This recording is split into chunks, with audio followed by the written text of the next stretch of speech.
Hello everyone, how are you all? I hope you all are fine and safe at your homes. I am Chanchal, your English teacher from SVM Mansa. Welcome to our English class. Students, today we are going to learn what are interrogative pronouns and relative pronouns. First of all, we will do interrogative pronoun.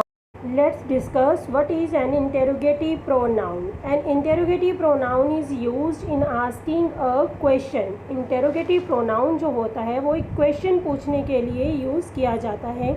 There are 5 interrogative pronouns: who, whom, whose, which, what.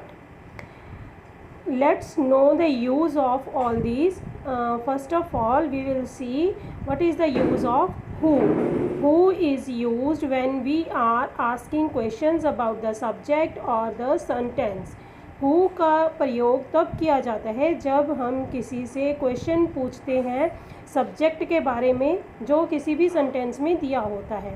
For example, who said that, who is going to clean the table, who is your favorite novel writer. Next is whom. Whom did you tell your secret? For whom are those gifts? To whom did you give the book? Who का मतलब होता है बेटा कौन, and whom का मतलब होता है किसको.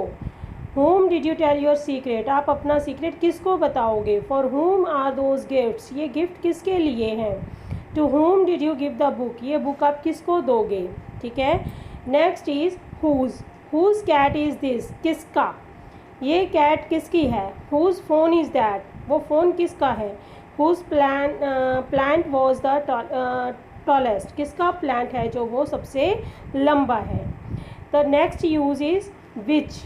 which is your favorite? तुम्हारा फेवरेट क्या है, कौन सा और क्या.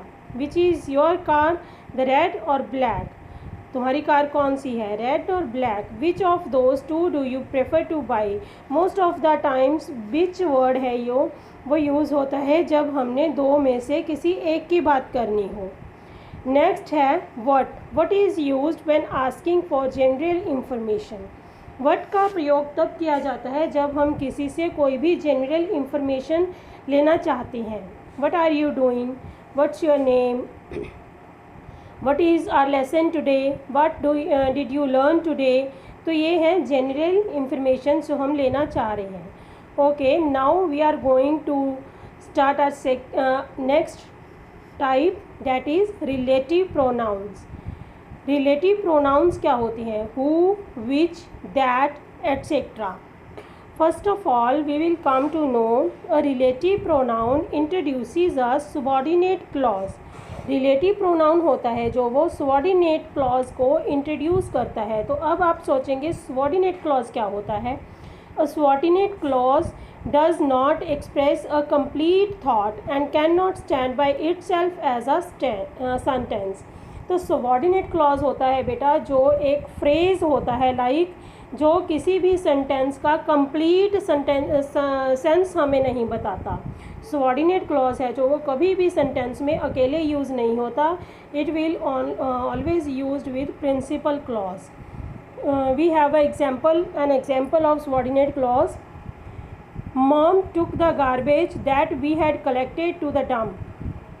तो यहाँ पे that we had collected, it is subordinate clause. Mom took the garbage to the dump.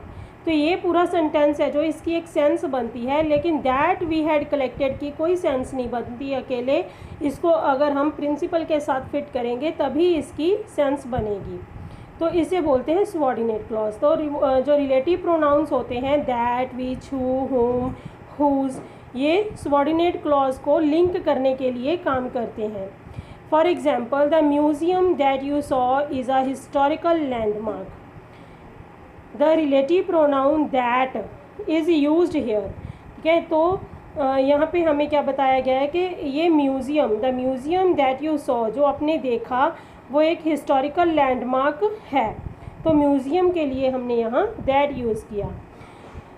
तो और भी टाइप्स हैं जो रिलेटिव प्रोनाउन के क्या हैं. Points to a noun to show एक बार हम रिवाइज कर लेते हैं रिलेटिव प्रोनाउन को। Relative pronoun points to a noun to show which person, place और थिंग इज़ बीइंग डिस्कस्ड। अगर सिंपल लैंग्वेज में इसका हम डेफिनेशन देखें कि रिलेटिव प्रोनाउन जो होता है वो किस चीज़ को पॉइंट करता है, एक नाउन को पॉइंट करता है, उसका रिलेशन शो करता है पर्सन, प्लेस, थिंग के साथ। The man who is standing is my brother. Relative pronoun का मतलब ही बेटे रिलेशन होता है। तो यहाँ पे हु का रिलेशन है मैन से, ठीक है, वो आदमी जो खड़ा हुआ है वो मेरा भाई है। तो ऐसे ही जो हु और हुम होते हैं वो पीपल के लिए यूज़ किए जाते हैं।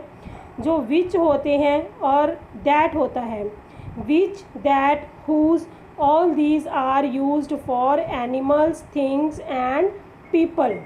दैट भी हम पीपल के लिए यूज़ कर सकते हैं, हुज पीपल के लिए यूज़ होता है, थिंग्स के लिए यूज़ होता है, which is also use for things. तो जब भी हमने किसी क्वेश्चन का आंसर देना हो किसी थिंग से रिलेटेड, वहाँ हमें क्वेश्चन विच से पूछा जाता है। ओके बेटे, आई होप आपको ये दोनों टाइप्स अच्छे से समझ आ गए होंगे। तो इसी के साथ हमारा जो प्रोनाउन टॉपिक है वो कंप्लीट हो जाता है। Thank you, have a nice day.